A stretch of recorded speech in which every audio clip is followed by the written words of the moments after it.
Good morning students, welcome once again in exercise 1.1. Exercise 1.1 में बच्चों आप क्वेश्चन नंबर 1 और क्वेश्चन नंबर 2 को अच्छे ढंग से समझ गए होंगे, ऐसा मैं उम्मीद कर रहा हूं। अब एक्सरसाइज 1.1 के बाकी क्वेश्चंस को सोल्व करने के लिए हम किस प्रकार के क्वेश्चन को सोल्व करना सीख लें, जिससे कि बाकी के क्वेश्चंस को हम इजीली कर पाएँ। तो एक्सरसाइज 1.1 के लास्ट क्वेश्चन को मैं ध्यान में रखते हुए इस क्वेश्चन को आज बतलाने का प्रयास करूंगा। मैं सोल्व करके आपको दिखलाऊंगा कि इस क्वेश्चन को कैसे सोल्व करोगे, और मैं समझता हूं कि इस क्वेश्चन को सोल्व करने के बाद, समझ लेने के बाद आप बाकी के क्वेश्चंस को इजीली कर पाओगे। तो बच्चों क्वेश्चन नंबर जो लास्ट क्वेश्चन है आपके एक्सरसाइज 1.1 का, वो कुछ इस प्रकार का है, जैसा कि आप देख सकते हो कि use Euclid's division lemma to show that the cube of any positive integer is of the form 9m plus 1 और 9m plus 8। इस क्वेश्चन के सही मतलब की बात करें बच्चों, तो आपको इस क्वेश्चन में ये प्रूव करना है कि किसी भी पॉजिटिव इंटीजर के क्यूब को अगर हम 9 से डिवाइड करें तो रिमाइंडर या तो 0 आएगा, या तो 1 आएगा, या तो 8 आएगा। जैसा कि इस फॉर्मेट को आप समझ चुके हो, इससे पहले इस बात की जिक्र की गई थी कि इस फॉर्मेट का सही मतलब ये होगा, 9m को हम 9m plus 0 भी समझ सकते हैं, और बाय यूक्लिड डिवीजन लेमा आप इस बात को समझ गए हो कि इन फॉर्मेट्स का सही मतलब क्या होता है। इससे पहले मैं इस बात की जिक्र कर चुका हूं कि 9m plus 1 का मतलब ये होगा कि किसी पॉजिटिव इंटीजर में अगर 9 से डिवाइड किया जा रहा है तो रिमाइंडर 1 आ रहा है। तो हमें इस क्वेश्चन में बच्चों इस बात को ही प्रूव करना है कि किसी पॉजिटिव इंटीजर के क्यूब में हम 9 से डिवाइड करें तो रिमाइंडर इस कंडीशन में 0 आएगा, या तो इस कंडीशन में 1 आएगा, और या तो इस कंडीशन के हिसाब से 8 आएगा। तो हम लोग अब इस बात को कैसे प्रूव करें कि किसी पॉजिटिव इंटीजर के क्यूब को अगर हम 9 से डिवाइड करेंगे तो रिमाइंडर या तो 0 आएगा, या तो 1 आएगा, या तो 8 आएगा। इस बात को हम लोग समझने का प्रयास करते हैं बच्चों।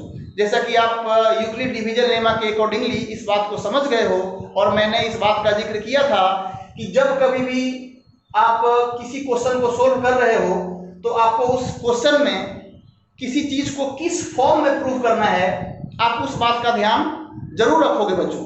जैसा कि यहाँ पे जो फॉर्मेट है, उस फॉर्मेट के अकॉर्डिंगली आप देख रहे हो कि ये यहाँ पे डिवाइजर होता है, ये कोसेंट होता है, और चूंकि यहाँ पे रिमाइंडर कुछ भी नहीं है तो हम प्लस 0 यहाँ लिख सकते हैं, और वहां पे रिमाइंडर 0 को हम सपोज कर सकते हैं। इस कंडीशन में ये डिवाइजर होगा, ये कोसेंट होगा, और रिमाइंडर 1 होगा। इस कंडीशन में डिवाइजर 9 होगा, कोसेंट को हम m सपोज कर सकते हैं, m का मतलब कोई भी पॉजिटिव इंटीजर वहां हो सकता है, और रिमाइंडर 8 होगा। तो इस फॉर्मेट के सही मतलब की बात करें तो आपको ये मतलब अब समझ में आ गया होगा।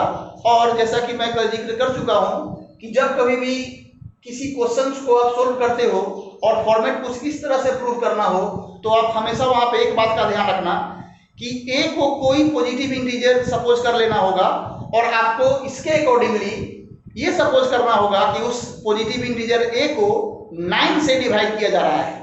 क्योंकि इस फॉर्मेट को देख के हम इजीली समझ सकते हैं कि हमें इस बात का ध्यान रखना होगा, जैसा कि मैं इससे पहले के क्वेश्चन में इस बात की जिक्र कर चुका हूं। अब आप इस बात को समझ गए हो बच्चों कि बाय यूक्लिड डिवीजन लेमा वो positive integer a 9q plus r के फॉर्म का होगा, जहां पे कंडीशन रिमाइंडर के साथ ये होगा कि वो रिमाइंडर 0 या 0 से बड़ा होगा, लेकिन वो हर हाल में रिमाइंडर 9 से छोटा होगा। और इस तरह से बच्चों हमारे पास 9 कंडीशंस होंगे, ये 9 केसेस होंगे। इसमें वो पॉजिटिव इंटीजर है 9m plus 0 के बराबर भी हो सकता है, 9m plus 1 के बराबर भी हो सकता है। जब उस पॉजिटिव इंटीजर में आप 9 से डिवाइड करोगे तो रिमाइंडर 0 हो सकता है, 1 हो सकता है, 2 हो सकता है, 3 हो सकता है, रिमाइंडर 8 तक हो सकता है।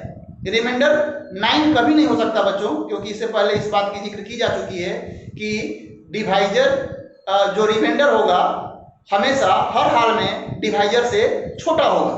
तो अपने पास ये 9 केसेज होंगे। अब इस 9 केसेज को हमें बारी बारी से स्टडी करना होगा और हमें ये देखना होगा कि इस पॉजिटिव इंटीजर के क्यूब को अगर हम फाइंड आउट करते हैं, इन सारे केसेज में बच्चों इस पॉजिटिव इंटीजर a के क्यूब को फाइंड करना होगा और देखना होगा कि उसका क्यूब किस फॉर्मेट में आता है, और तब इस क्वेश्चन को हम लोग सोल्व कर पाएंगे। तो आप स्क्रीनशॉट के माध्यम से अभी इतना बात आप नोट कर सकते हो और इसके बाद मैं आपको बतलाऊंगा कि इसके आगे हमें क्या प्रोसेस करना होगा। तो आप इसका स्क्रीनशॉट ले लो। बच्चों अब हम लोग केस स्टडी करेंगे। जैसा कि आप लोग देख चुके हो कि हमारे पास 9 केसेस थे।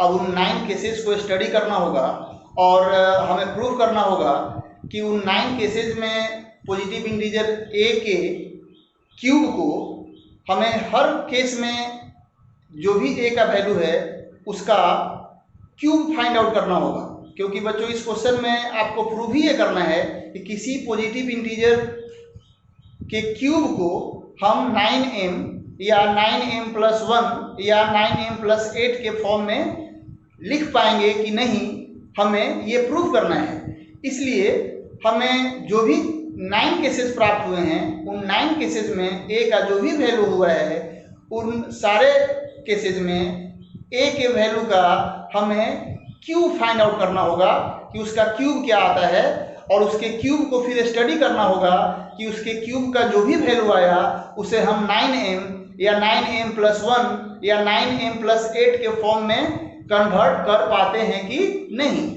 अब बच्चों पहले केस से जैसा कि आप देख सकते हो, केस नंबर 1 में a का वैल्यू 9m था। अब चूंकि हमें इसका क्यूब फाइंड करना होगा, क्योंकि क्वेश्चन में ये पूछा जा रहा है कि क्या हम लोग किसी पॉजिटिव इंटीजर के क्यूब को 9m या 9m+1 या 9m+8 के फॉर्म में लिख पाएंगे कि नहीं लिख पाएंगे, इस बात को प्रूव करना है।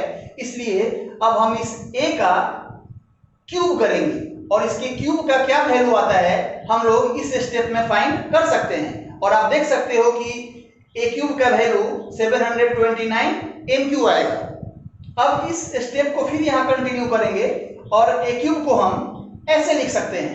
क्योंकि बच्चों हमें जो फॉर्मेट दिखाना है उस फॉर्मेट में यहाँ पे 9 है, तो हमें जो भी a क्यूब का वैल्यू प्राप्त होगा उसमें हमें ये प्रयास करना होगा कि हम 9 किसी भी तरह से कॉमन ले लें। आप लोग फैक्टराइज जानते हो, फैक्टराइजेशन कैसे करते हैं उसका प्रोसेस आपको पता है।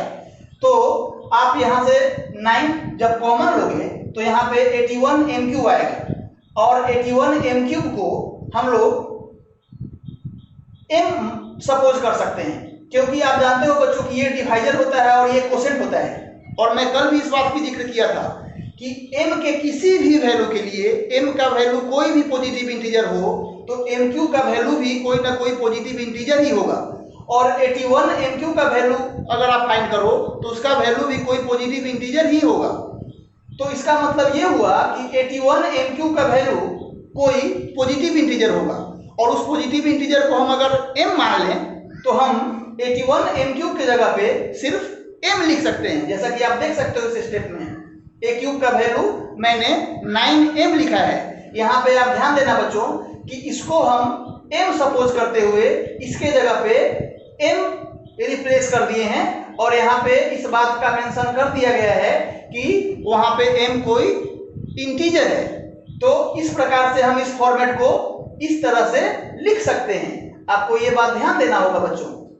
यहाँ पे हम k भी लिख सकते थे, यहाँ पे हम q भी लिख सकते थे, लेकिन हमें इस क्वेश्चन में उस फॉर्मेट को 9m के फॉर्म में प्रूव करना है। इसलिए बच्चों हम इस चीज को कोई इंटीजर m सपोज करते हुए यहाँ पे m लिख देंगे। अब अगर केस 2 की बात करें तो केस 2 को फिर से स्टडी करेंगे हम लोग, और यहाँ पे भी केस 2 में जो a का वैल्यू 9m+1 था उसका क्यूब फाइंड आउट करोगे। अब उसका क्यूब फाइंड आउट करने से आपको देख सकते हो यहाँ पे आपको a³ का वैल्यू ये प्राप्त होगा। आपको यहाँ पे एक्सपेंडेशन पता होना चाहिए बच्चों। Without doing the expansion you can't be able to understand this question. और आपको इससे पहले के क्लास में इन सब बातों को पढ़ना था, तो मैं उम्मीद करता हूँ कि आपको a + b के होल क्यूब का एक्सपेंडेशन अच्छे ढंग से आता होगा। तो अब अगर ए क्यूब के वैल्यू की बात की जाए तो जब आप इसको एक्सपेंड करोगे तो आपको कुछ इस तरह का वैल्यू प्राप्त होगा। और इस स्टेप को फिर से अगर मैं यहाँ कंटिन्यू करूँ तो ए क्यूब का वैल्यू हम कुछ इस प्रकार से लिख सकते हैं। यहाँ पे मैं समझाने का प्रयास करूंगा बच्चों, क्योंकि ये स्टेप हो सकता है कि आप यहाँ पे कंफ्यूजन में आ जाओ। इन तीन चीज को देखो, इन तीनों को मैंने एक साथ रखा, क्योंकि मैं जान रहा हूं कि इन तीनों को अगर मैं एक साथ रखूंगा तो उसमें से मैं 9 कॉमन ले सकता हूं। यही कारण है कि इन तीन को एक साथ रखकर मैंने वहां से 9 कॉमन ले लिया है। और आप समझ सकते हो कि इन तीनों को जब आप एक साथ रखोगे और 9 कॉमन लोगे तो रिजल्ट कुछ इस प्रकार का होगा। और जो ये 1 बचा हुआ है मैंने उस 1 को यहां लिख दिया। अब इस एलजेब्रिक एक्सप्रेशन जो देख रहे हो आप 81m³ plus 27m² plus 3m, इसको भी हम m ही सपोज कर लेंगे, क्योंकि हमें किसी पॉजिटिव इंटीजर के क्यूब को ये प्रूव करना है कि वो या तो 9m के फॉर्म का होगा या 9m प्लस 1 के फॉर्म का होगा या 9m प्लस 8 के फॉर्म का होगा। तो इस बात को ध्यान में रखते हुए बच्चों हम इस चीज को भी m ही सपोज करेंगे और यहाँ पे मेंशन कर देंगे कि जहाँ पे m कोई पॉजिटिव इंटीजर है। और इस तरह से आप देख सकते हो कि ए क्यूब का फॉर्मेट अब 9m प्लस 1 के फॉर्म का हो गया। और अगर केस नंबर 3 की बात करें तो आप इस केस को भी स्टडी कर सकते हो और इस केस से भी ये कंक्लूजन कर सकते हो कि हम लोग ए के क्यूब को इस तरह से कन्वर्ट करके और उसको ये प्रूव कर सकते हैं कि ये ए क्यूब का वैल्यू 9m प्लस 8 के फॉर्म का होगा। तो इस प्रकार से आप आगे के जो बाकी के 6 केसेज हैं उसको भी इस तरह से कंटिन्यू कर सकते हो और ये इजीली कंक्लूजन कर सकते हो बच्चों कि किसी भी पॉजिटिव इंटीजर का क्यूब या तो 9m के फॉर्म का होगा या 9m प्लस 1 के फॉर्म का होगा या 9m प्लस 8 के फॉर्म का होगा। क्योंकि इसके बाद के केस की अगर बात की जाए तो मैं सारे केस को स्टडी नहीं करूंगा, बाकी वो आप खुद करना, या आप ऐसा भी लिख सकते हो सिमिलरली, क्योंकि अगर सारे केस को 1 बाय 1 स्टडी किया जाए तो ये बहुत टाइम टेकिंग हो जाएगा। तो इस चीज को आप ऐसा भी कर सकते हो कि इस 3 स्टेप को आप इस फॉर्म में दिखा लो और उसके बाद similarly other cases can be proved like this करके इस क्वेश्चन को आप सोल्व कर सकते हो। ये 3 स्टेप ही मेन है।